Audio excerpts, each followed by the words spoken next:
Hello students, இன்னைக்கு வீடியோவில் நம்ம 12th ஃபிசிக்ஸ் 11வது பாடத்தில் முக்கியமான கொஸ்டின்ஸ் தான் பார்க்க போகிறோம்.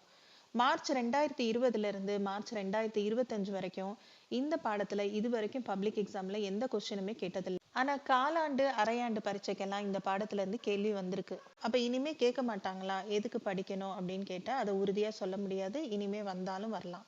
அதனால இந்த பாடத்துலேயே நம்ம முக்கியமான கொஸ்டின்ஸை பார்த்துருவோம். புக் பேக் ஷார்ட் ஆன்சர்ஸ்ல கேள்வி 1 நானோ அறிவியல் மற்றும் நானோ தொழில்நுட்பம் வேறுபடுத்துக.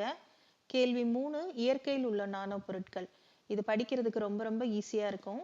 அடுத்து 4வது கேள்வி எந்திரவியலின் ஏதேனும் 2 நன்மைகள் தீமைகள். 5வது கேள்வி ரோபோக்கள் உருவாக்க ஏன் எஃகு தேர்வு செய்யப்படுகிறது. இது ரொம்ப ரொம்ப முக்கியமான கேள்வி. கேள்வி 6 கருந்துளைகள் என்றால் என்ன.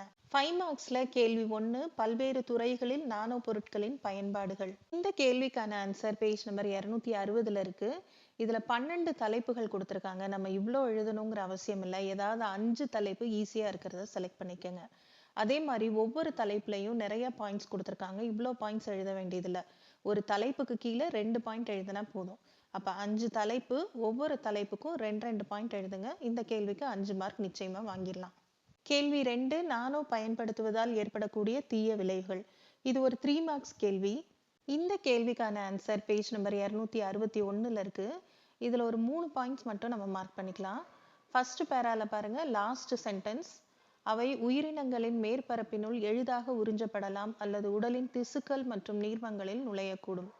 அடுத்து தேர்ட் பேரால ஃபர்ஸ்ட் சென்டென்ஸ் பாருங்க, உயிர்வாழ் அமைப்புகளுடன் ஏற்படும் இடைவினையையும் நானோ துகள்களின் பரிமாணங்கள் பாதிக்கின்றன.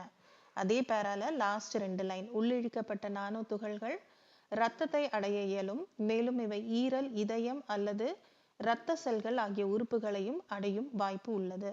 இதை மட்டும் எழுதினா போதும். இப்ப நான் சொன்ன இந்த கொஸ்டின்ஸை மட்டும் இந்த பாடத்துல படிச்சுக்கிட்டா போதுமானது.